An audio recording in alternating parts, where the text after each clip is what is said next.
For more information about criminal defense in New Jersey, go to hornerlaw.com.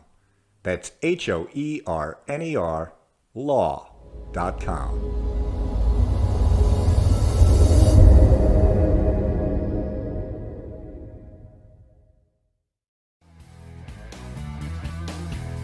Welcome to the NJ Criminal Podcast. Welcome back to New Jersey Criminal Podcast. My guest today is Jerry A. Lewis. Jerry retired from the New Jersey State Police in 2000 after 25 years of service as a lieutenant and the unit supervisor for the Polygraph and Violent Crimes Analysis Unit.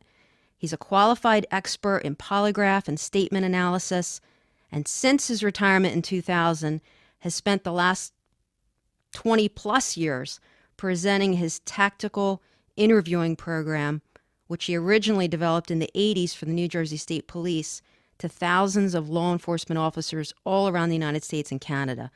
He regularly consults on active and cold case investigations, and he's here today to share his expertise with us. Jerry, thank you so much for joining me.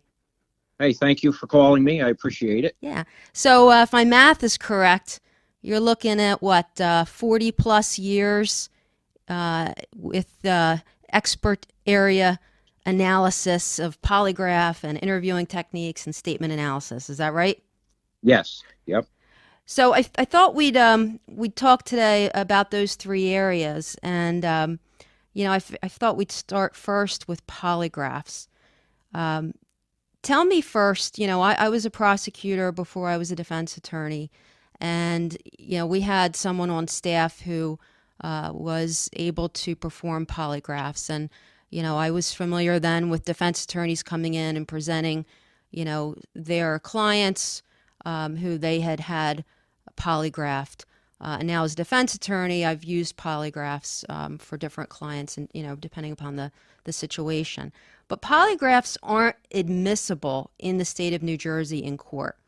So I wanted to get your take first on the science behind them and how you see them being used and their effectiveness from your perspective. Okay, but I think they are admissible if you have a stipulated agreement. Correct. Right? Correct. And the question is going to be whether or not the parties stipulate. You're absolutely right. Yeah, and during my career in the state police, we did quite a few stipulated polygraphs, and that's where both the prosecutor's office and the defense attorney agree to have someone conduct a polygraph, and that the results may be entered into evidence. So on various cases, we would do that. My understanding is that since I retired, I don't think it happens very often. Mm-hmm. One side or the other is probably not going to agree ahead of time if they don't know what the results are going to be. Right. So first I'm curious about the science behind the polygraph technique. I mean, just the thought of it would make me nervous. And I know a lot of people, there's a lot of things out there on the internet about how you can beat a polygraph and on all of that. So tell me how it works. It's very interesting because the polygraph, the way it is now, was basically put together in the 1920s, and they would have people go into prisons and hook up the prisoners to a cardio cuff and just check their blood pressure and their heart rate and things and ask them questions. And he found it was fairly reliable. And then they added things, like the galvanic skin response, which is also similar to you're thinking of like perspiration and breathing. And the final way that they put it together in the 1920s, is the way the polygraph is still operated to this day. They've only added one other attachment to the polygraph, which amazes me, that in all the years and all the science and everything they've had to look at what indicators are there in a human body that would equate to a person being considered to be truthful or deceptive. What's interesting again about it is that it all stems from a thought. So how does a thought in your mind about whether I'm telling the truth or not? And it involves the hormone systems, and it involves your nervous system being stimulated when you're anxious or stressed versus not. But as you say, everyone is going to be nervous taking a polygraph test, whether they're coming in there knowing they're being totally truthful, or whether they're coming there knowing that, they've done something wrong and they may be found out about it. The truthful people, I found in my experience of 41 years now, generally truthful people can be more stressed or nervous prior to a polygraph because, the person that did something wrong and is coming in to take a polygraph, the worst thing that's going to happen to that person is they're found out for something they did do. But the truthful person who is a suspect or has been accused or even arrested of things, and most of my cases right now seem to be cases of child molestation. That's a worse crime to be accused of than murder, right? In a lot of cases. So you have these people coming in for a polygraph, and the fear of the truthful person is, I'm going to not be believed. I'm going to be wrongly accused of this if the polygraph says that I'm not telling the truth. And they worry that their body is going to somehow work against them. And they think that by taking this test, they know they're nervous. They know the questions are threatening. And they think that they certainly will react during the polygraph when they're asked questions about what they've been accused of for sometimes 2 months, 6 months, a year. They've been hearing that they're accused of doing whatever the act is. The good thing about the polygraph is we don't rely on how much stress a person is feeling in general before the test. You can be telling the truth and be scared to death, and you can be lying through your teeth and be pretty calm about it. So we have various techniques that we employ, and we run an acquaintance test before the actual polygraph tests are run. And the acquaintance test acquaints the person taking the test with how it's going to sound, how it's going to feel, where the attachments are placed, how long of space it is in between questions. So they get familiar with just the technique of being tested. But for the examiner, you're going to have that person answer questions truthfully and deceptively, and you might throw in a question that they really have to think about, so that you set up and you look at on your polygraph, there's going to be patterns inside that person's charts where it may be a combination of their breathing and perspiration and their cardio, blood pressure, things like that. It's not just because your blood pressure goes up because you got nervous on a question, or just because you do this differently. There's patterns that are set up in a person's body just by the knowledge that they have of whether they're being honest about it when they answer the question. So we look for these patterns, and we establish some of the patterns right there on that acquaintance test, where they're cooperating with the test, answering honestly, and also lying to certain questions. So before we even get ready on the test about the issue they're there for, we already have established their nervousness, and generally people do kind of become calmer as they go through the testing process because they see what it's all about. And it's not about the bright lights you see on TV with two people standing in front of them yelling questions at them. They're sitting in a chair. They're facing, away from the polygraph, so they don't see what the computer looks like.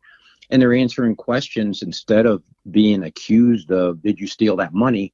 Oh my gosh. They're answering questions like, we've already discussed this in the pre-test interview. So now you're just confirming that everything you told me was true. Did you steal that money? No.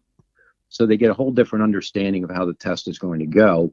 And when we do the test, we've already set it up for how nervous they are and what the other physiological distractions might be for that day. So it turns out to be, to me, amazingly accurate. The science, all the studies in the 90s and 2000s, they put together a lot of official, well-done, double-blind studies.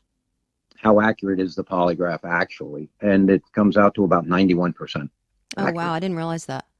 So It's high. that's higher. Yeah, that's high. I did not know that. So there are control questions that are asked of the examinee prior to you actually conducting the test that are both truthful and deceptive, so you have that pattern to go by? Yes. Okay. I was always curious, there are a lot of times where you can imagine that a person begins believing a lie, and they have kind of talked themselves into believing that particular lie. How would that person fare on a polygraph test? I actually, in my experience, I put no stock in that whatsoever. I don't ever worry that a person either believes their own lie because the more they're trying to believe their lie or rationalize their actions, the more they're concentrating on the incident and what happened. So I've never run into a case personally. We were running, when I was in the state police, about 220 exams a year each. So quite a bit of experience compared to a lot of departments across the country, not just criminal exams. Mm-hmm. And a lot of them were things that people remembered. If it was a sexual assault victim, remembered something from the 1970s or 40 years before the polygraph. How about would the person they're accusing still remember that they did it? So we always had a lot of questions about the memory of people, or can they talk themselves out of it? Can a psychopath believe their own lies? And I've never had an experience or talked to other examiners or seen any studies done where I would worry that they're able to convince themselves they didn't do something. So, I don't think that happens. The psychopaths that you think, well, we're not testing guilt on a polygraph, and we're not testing actual lies on a polygraph. You can kind of look at it as though you're looking at the person, you're testing their fear of being caught for something. Right. So that slang lie detector test, it's not really detecting a lie, correct? Yeah, the best thing and the probably most misunderstood thing about the polygraph, the value to law enforcement of a polygraph mostly is clearing truthful people. Mm-hmm. Because we get involved with these investigations. If there was a person found murdered wherever, I might be called out, or polygraph examiners might be called out that night before much information is known. And even the federal government said when Susan Smith, if you remember, strapped her kids into the back seat of her car, right, and let her go down the ramp into the lake, and she drowned her two kids.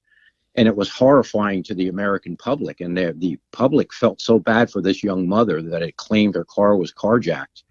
And what happened to her kids. When they found out a week later that she actually premeditated and murdered her children, the American people felt horrified, and they were angry that their emotions were allowed to go out to this person who was lying about such a horrible thing. And they looked to the federal government. We have to have better ways in law enforcement. And the federal government came out with guidelines that in every instance where a child is reporting missing, you immediately get the mother and father in and run a polygraph. Because if you wait and they feel they're a suspect, they're not going to come in. So there was guidance even on, bringing a mother or father in right away, and testing them. Yeah, what year was that? I'm trying to remember. I think it was in probably the late 80s, was it? Yeah. I'm not mistaken. Yeah, that's what I was thinking. Yeah. So the actual test, there's a blood pressure cuff. There's, tell me about how that, physically how you attach the parts of the machine, and has that machine changed over the years? The instrument really has changed very little. We still use the same attachments, as I said, but they now have been able to incorporate the polygraph onto a computer. So you can use any laptop. The actual polygraph is a little kind of a plastic box. The attachments go in there, and then inside that box, it changes the responses to a computer program where you can read them on a computer. So the advantage of that is that the computer can measure responses and differences and can look at things quicker, maybe, than the human eye can. And it makes a much nicer, cleaner looking polygraph because, I use the old analog instrument. You were constantly making adjustments to keep everything in line so that you could read them later. And the computer can do all that for you. But as far as being, what I would say is more accurate than the old polygraph, the analog, it's not really more accurate. It's easier. It does it nicer. It's cleaner. And it can make some comparisons for you, but it really, I don't feel, increased the accuracy of the polygraph, but it is a much nicer, easier way of doing it. And you capture a lot more information that you can do more with your charts. But as far as the attachments, you have two straps. One goes around the chest, one goes around the abdomen, and they are to monitor the breathing of a person. So usually when people become stressed, if you think of yourself, you hear a noise outside and you stop and you listen, you kind of slow your breathing down and you stop breathing. So when people are under stress, and let's say you ask a relevant question that they're going to lie to, what you'll find is there's a suppression in their breathing at that point. They're not aware of it. They're not doing it on purpose. It's something that people really don't have a lot of control over, even though a lot of people try to control their breathing.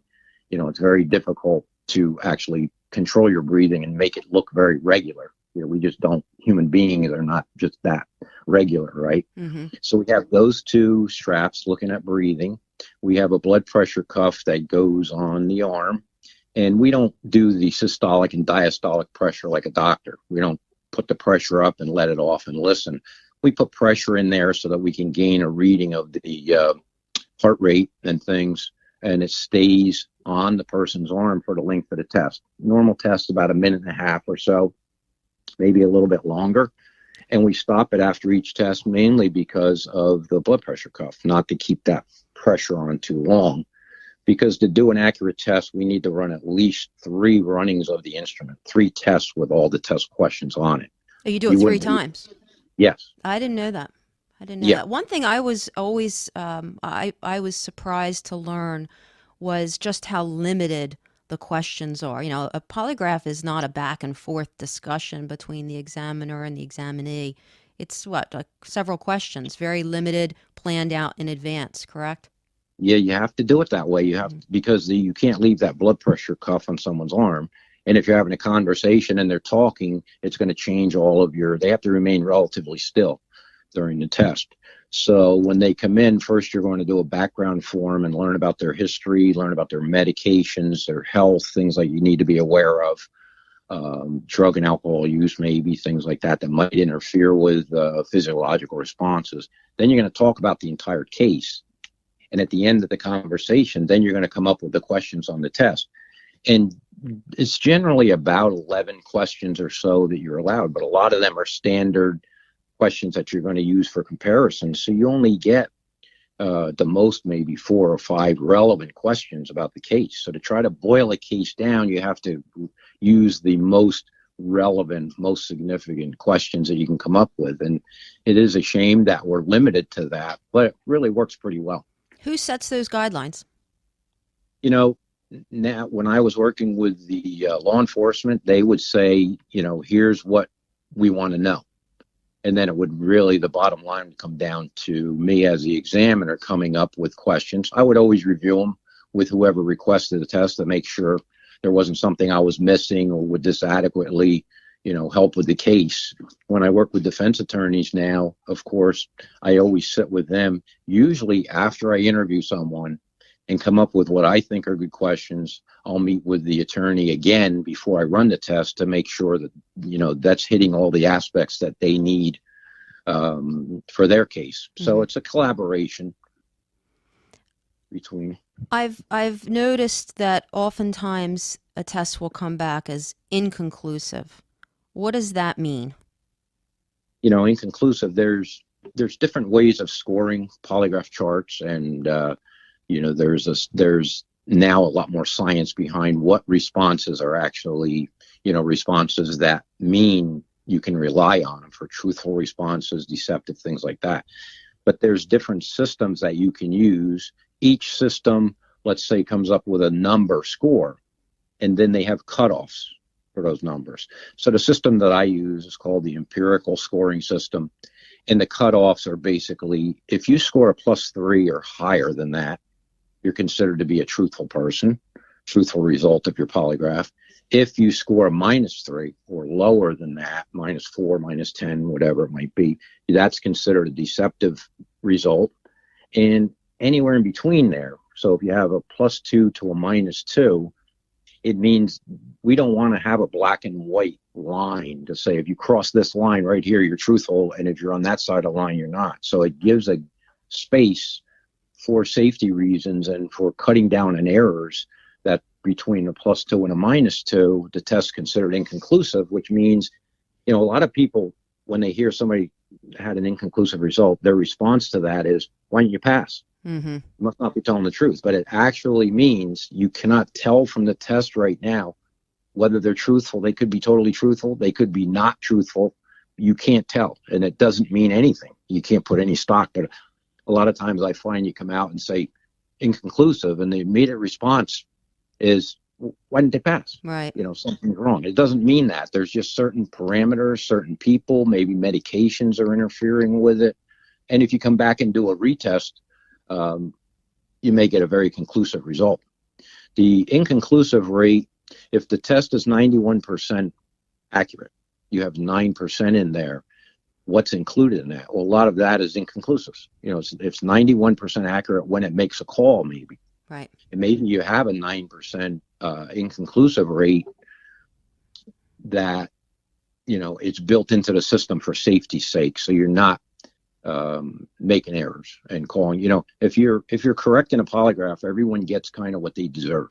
Right. But if you ever make a wrong call, and then everyone is hurt by that. Sure. Not just the person taking the test, but the people that wanted them to take the test and the people that are trying to find the truth out. So, well, right, you're looking for the truth. That's it. You're really trying to limit the number of errors, and that's why the inconclusive is actually a good thing to have.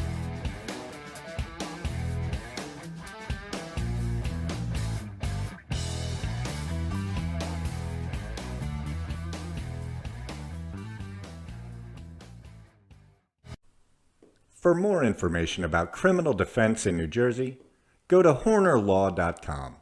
That's HOERNER law.com.